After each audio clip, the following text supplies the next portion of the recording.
नमस्कार दोस्तों, स्वागत है आपका आज के मुख्य समाचार में, जिसमें सबसे पहली और बड़ी खबर में आपको बताएंगे। नहीं बाज आ रहा है चीन एलएसी के पास एक बार फिर जुट गया अपनी सैन्य ताकत बढ़ाने में। जी हां दोस्तों, एलएसी पर फिर से तनाव बढ़ा रहा है चीन, जिसका भारत की सरकार और सेना तुरंत दे सकती है मुंहतोड़ जवाब। दूसरी बड़ी खबर में जिक्र होगा कि रिटायर्ड मेजर जनरल बख्शी ने पूछा कि कोरोना का म्यूटेशन चीन विरोधी देशों में ही क्यों हुआ है। जी हाँ दोस्तों, चीन के बड़े षड्यंत्र की तरफ खुलासा किया गया है यहाँ पर रिटायर्ड मेजर जनरल द्वारा, और कहा गया है कि सिर्फ उसी देश में कोरोना क्यों फैला जो चीन के विरोधी देश हैं। और तीसरी बड़ी खबर में जिक्र होगा कि भारत में भयावह होता कोरोना संकट के बीच आई बेहद अच्छी खबर। जी हाँ दोस्तों, क्या है वो अच्छी खबर आपको जरूर बताएंगे, लेकिन उससे पहले अगर आपको भी देश की सेना और पीएम मोदी पर पूरा भरोसा है तो आप अभी इस वीडियो को लाइक कीजिए और इस लाल बटन को दबा के चैनल को फ्री में सब्सक्राइब करके घंटी बजाकर कमेंट में लिखिए जय हिंद। दोस्तों, रुक करते हैं तमाम बड़ी खबरों की तरफ। नहीं बाज आ रहा चीन एलएसी के पास एक बार फिर जुट गया अपनी सैन्य ताकत बढ़ाने में।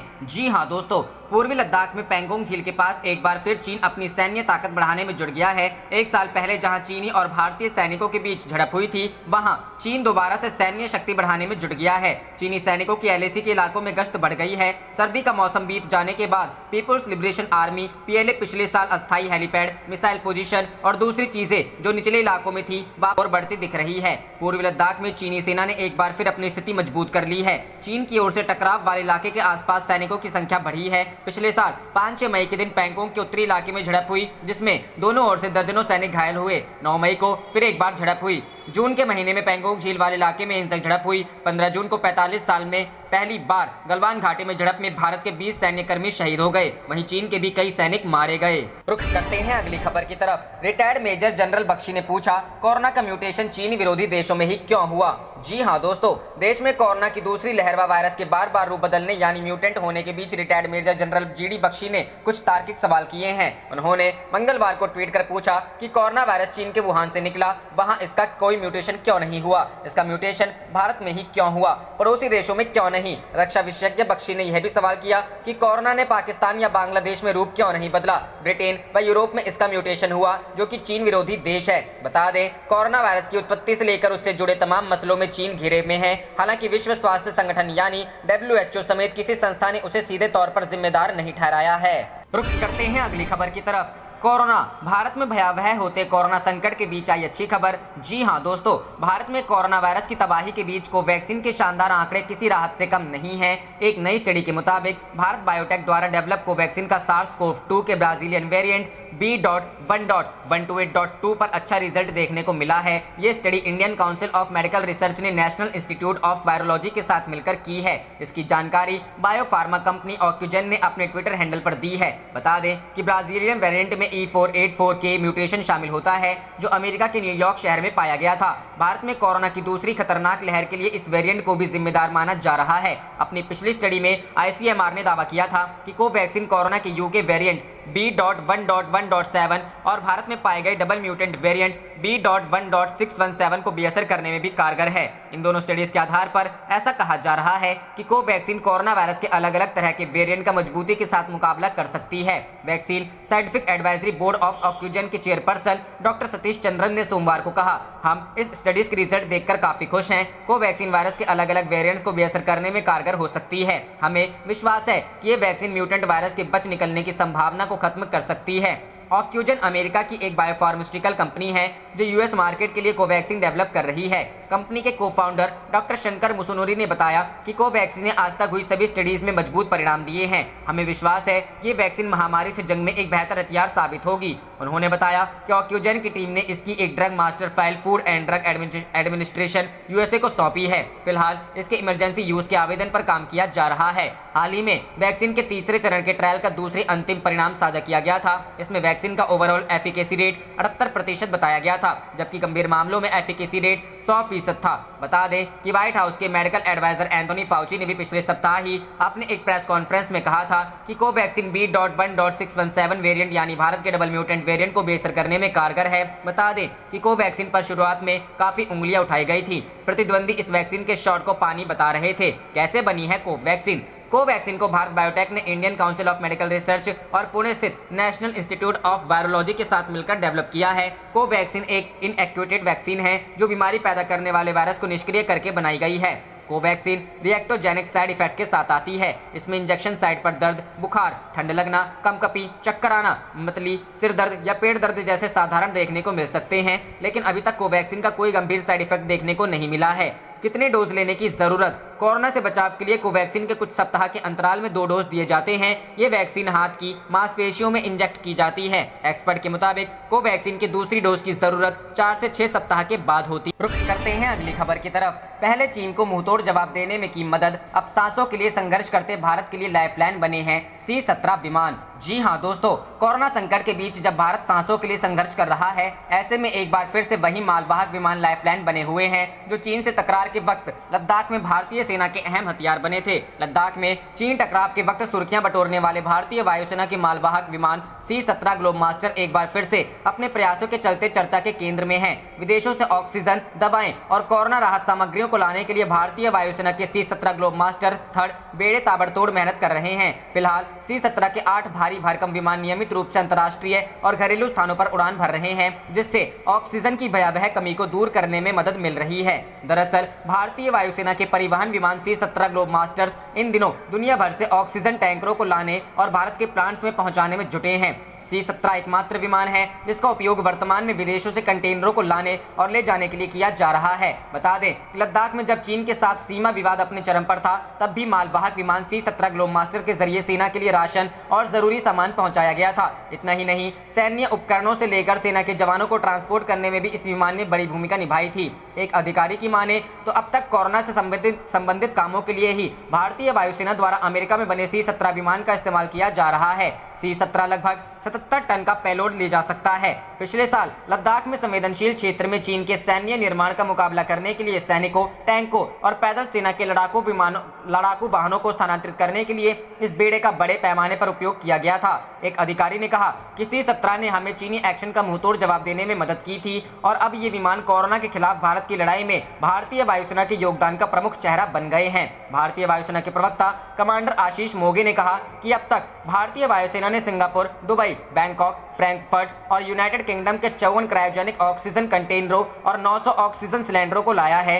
आशीष मोगे, एक C-17 विमान ने मंगलवार को ब्रिज नॉर्टन से चेन्नई तक 37 टन के खाली ऑक्सीजन सिलेंडर को ट्रांसपोर्ट किया। बता दें कि कोरोना वायरस संकट के दौर में भारत में ऑक्सीजन और बेड को लेकर काफी हाहाकार मचा हुआ। रुक करते हैं अगली खबर की तरफ। वेदर अलर्ट, दिल्ली, यूपी से लेकर बिहार तक आज मूसलाधार बारिश के साथ चलेगी आंधी। IMD का अलर्ट। जी हां दोस्तों, बिहार, झारखंड, उत्तर प्रदेश, दिल्ली और पश्चिम बंगाल तक में आज बारिश होने की संभावना है। मौसम विभाग की ओर से चेतावनी के मुताबिक इन राज्यों में मूसलाधार बारिश के साथ आंधी की भी संभावना है। मौसम विभाग ने दक्षिण भारत में भी बढ़ेगी प्री मानसून बारिश की संभावना भी जताई है। मौसम विभाग का अनुमान है कि राजधानी दिल्ली में बुधवार को 30 से 40 किलोमीटर प्रति घंटे की रफ्तार से हवाएं चल सकती है, जबकि रात के समय गरज चमक भी देखने को मिल सकती है। गुरुवार को धूल भरी हवाओं के साथ बूंदाबांदी की संभावना है। वहीं यूपी बिहार का भी मौसम पिछले कुछ दिनों से बिल्कुल सुहाना बना हुआ है। मौसम विज्ञान जारी कर बिहार के कई हिस्सों में तेज बारिश, आंधी और ओलावृष्टि का पूर्वानुमान जताया है। उत्तर प्रदेश से लेकर असम तक ट्रफ लाइन बनने के कारण राज्य में मंगलवार को भी आंधी के साथ बारिश हुई थी। इस तरह की स्थिति 8 मई तक बनी रहने की संभावना है। बता दें कि झारखंड के गिरिडीह जिले में बीते 5 दिनों से तेज आंधी तूफान के साथ बारिश हो रही है और इस दौरान प्रतिदिन बिजली गिरने की घटनाएं हो रही है। मंगलवार को इन घटनाओं में वहां 3 लोगों की मौत हो गई। रुक करते हैं अगली खबर की तरफ। इमरान खान को झटका, पाकिस्तान के खिलाफ यूरोप ने उठाया ये कदम। जी हां दोस्तों, पाकिस्तान की इमरान सरकार का दांव उल्टा पड़ता नजर आ रहा है। पाकिस्तान सरकार ने कट्टरपंथी इस्लामिक पार्टी तहरीक-ए-लब्बैक पाकिस्तान के आगे घुटने टेकते हुए संसद में फ्रांसीसी दूत के निष्कासन पर एक प्रस्ताव लाने का ऐलान किया था। साथ ही यूरोपीय देशों में ईशनिंदा कानून बनाने की वकालत की थी, लेकिन प्रधानमंत्री इमरान खान का ये कदम पाकिस्तान के लिए उल्टा साबित होता हुआ दिख रहा है। असल में यूरोपीय संसद ने इस हफ्ते एक प्रस्ताव स्वीकार किया है, जिसमें पाकिस्तान के साथ व्यापारिक रिश्तों की समीक्षा करने और पाकिस्तान का सामान्य वरीयता वाला दर्जा खत्म करने की मांग की गई है। पाकिस्तान के पीएम इमरान खान ने मुस्लिम देशों से ईशनिंदा के मामलों को पश्चिमी देशों के सामने उठाने की बात कही थी। उन्होंने यूरोपीय देशों में ईशनिंदा कानून बनाने की मांग की थी, लेकिन अभी यूरोपीय संसद में ही ईशनिंदा कानून को लेकर पाकिस्तान के खिलाफ प्रस्ताव स्वीकार किया गया है। यूरोपीय संसद का यह प्रस्ताव पाकिस्तान के ईशनिंदा कानूनों से संबंधित है। प्रस्ताव में शफ़क़त इमैनुएल और शगुफ्ता कौसर के मामले का जिक्र किया गया है। पाकिस्तान के इस क्रिश्चियन दंपत्ति को 2014 में पाकिस्तान की एक अदालत ने ईश निंदा का दोषी ठहराया था और फांसी की सजा सुनाई थी। इस दंपत्ति को जुलाई 2013 में गिरफ्तार किया था। पाकिस्तान सरकार ने इस ईसाई दंपत्ति शगुफ्ता कौसर और उनके पति शफकत इमैनुअल को मुक्त करने की अपील की है। यूरोपीय संसद ने पाकिस्तानी अधिकारियों से देश के विवादास्पद ईश निंदा कानूनों को निरस्त करने, कौसर और इमैनुअल को आवश्यक चिकित्सा सुविधा मुहैया कराने और तुरंत और बिना शर्त के उनकी मौत की सजा को खत्म करने का भी आग्रह किया है। यूरोपीय संसद ने 662/3 वोट के साथ स्वीकार कर लिया, जबकि 26 सांसदों ने वोटिंग में हिस्सा नहीं लिया। यूरोपीय आयोग और यूरोपियन एक्सटर्नल एक्शन सर्विस ने हालिया की घटनाओं को देखते हुए पाकिस्तान की वरीयता वाले दर्जे की तुरंत समीक्षा करने की मांग की है। पाकिस्तान के खिलाफ प्रस्ताव के सह लेखक और स्वीडन के यूरोपीय संसद के सदस्य चार्ली वीमर ने ट्वीट किया, क्या यूरोप को पाकिस्तान की भीड़ को ईसाइयों और उसके प्रधानमंत्री को होलोकॉस्ट से जोड़ने वाले न्याय का इनाम देना चाहिए? मेरा जवाब नहीं है।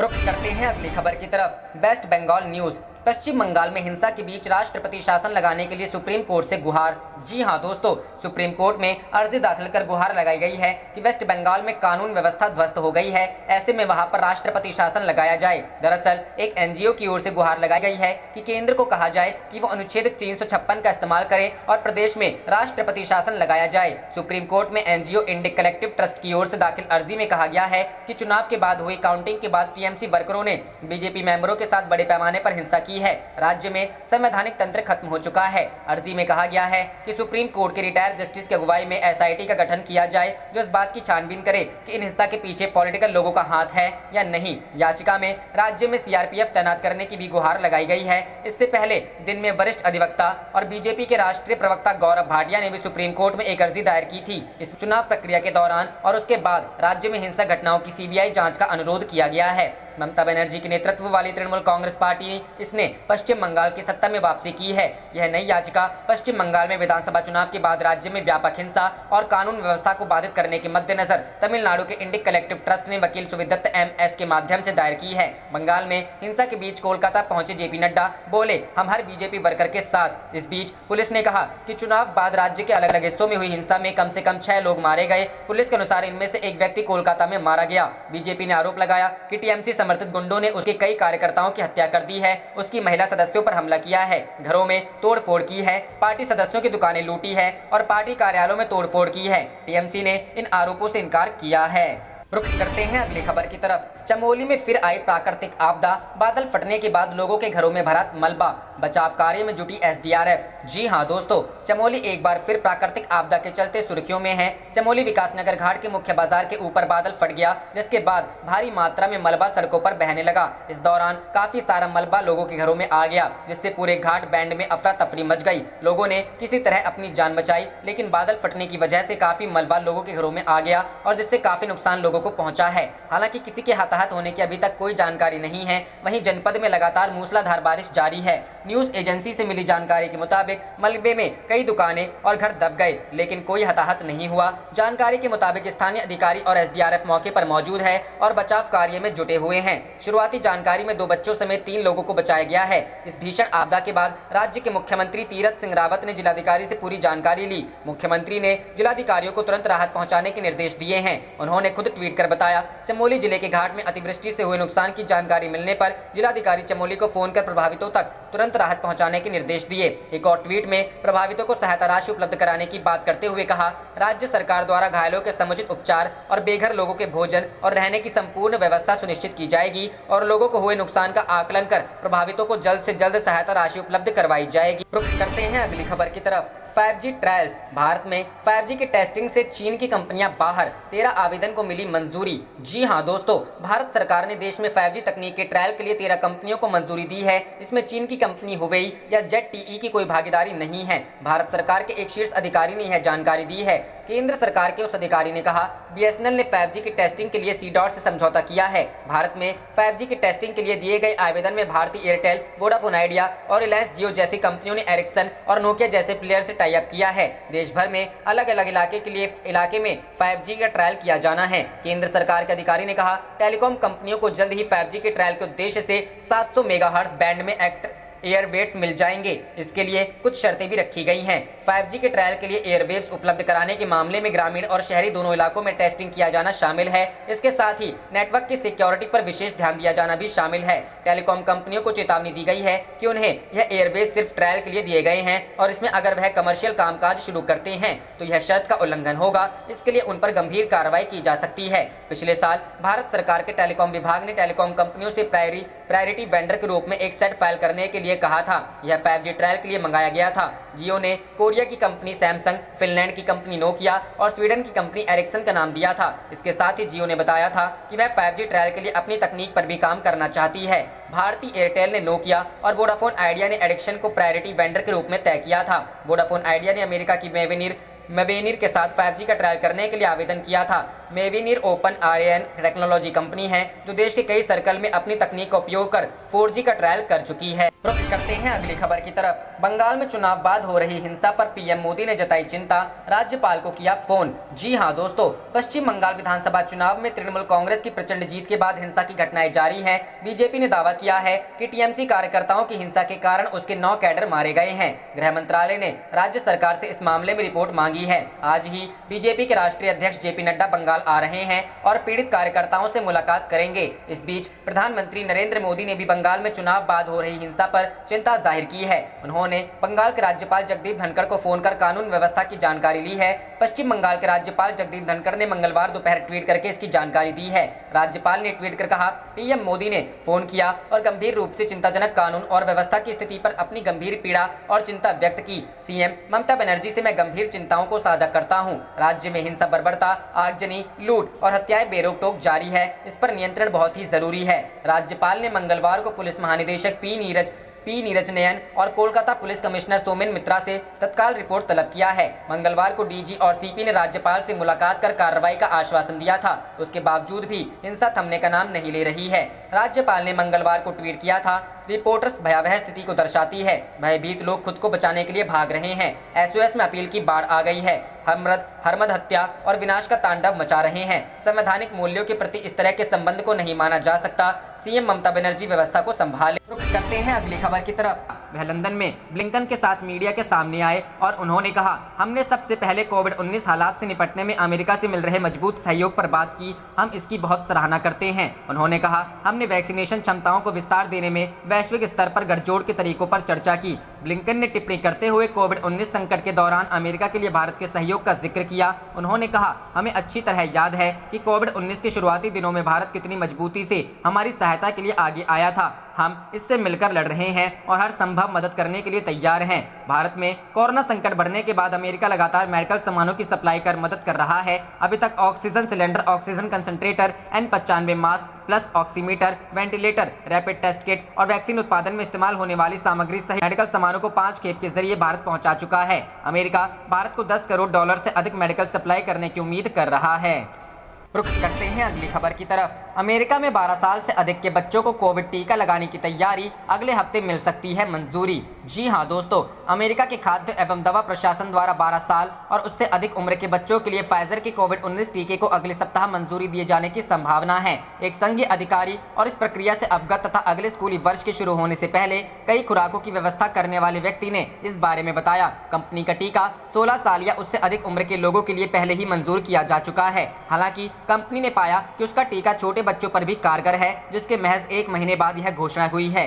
संघीय अधिकारी ने बताया कि एजेंसी के फाइजर की 2 खुराक वाले टीके पर इस सप्ताह के शुरू में आपात इस्तेमाल की मंजूरी देने की संभावना है। 12 से 15 साल के बच्चों को टीका देने के संबंध में संघीय टीका परामर्श समिति के साथ बैठक के बाद ही FDA कोई कार्रवाई करेगा। वहीं अमेरिका में जोर पकड़ते टीकाकरण अभियान और कोरोना वायरस संक्रमण के मामलों में कमी के मद्देनजर यूरोपीय संघ के अधिकारियों ने कोविड-19 महामारी के कारण पिछले 13 महीने से अधिक समय से अमेरिका में बाधित हवाई यात्रा में ढील देने का प्रस्ताव दिया है, क्योंकि टीकाकरण से कई देशों में संक्रमण एवं उससे होने वाले मौत के मामलों में कमी देखी गई है। भारत में संक्रमण की स्थिति बिगड़ने के बीच कई देशों में हालात सुधरे हैं। अमेरिका में अक्टूबर के बाद से पहली बार रोजाना के मामले कम होकर औसतन 50,000 से नीचे पहुंच गए हैं। परिवहन सुरक्षा प्रशासन के अनुसार अमेरिकी हवाई अड्डा जांच केंद्र में करीब 16.7 लाख लोगों की जांच हुई, जो पिछले साल मध्य मार्च से सर्वाधिक है। फ्लोरिडा के गवर्नर रॉन डेसांटिस ने एक विधेयक पर हस्ताक्षर किया जो महामारी के दौरान स्थानीय आपात उपायों को लागू करने का अधिकार देता है। हालांकि यह कानून जुलाई तक प्रभावी नहीं होगा, लेकिन रिपब्लिकन गवर्नर ने कहा वह स्थानीय स्तर पर अनिवार्य रूप से मास्क पहनने के नियम में ढील से संबंधी एक शासकीय आदेश जारी करेंगे। लॉस वेगस में भी कसिनो में आने वालों की क्षमता बढ़ाकर 80% कर दी गई और 2 व्यक्ति के बीच दूरी को घटाकर 3 फुट कर दिया गया है।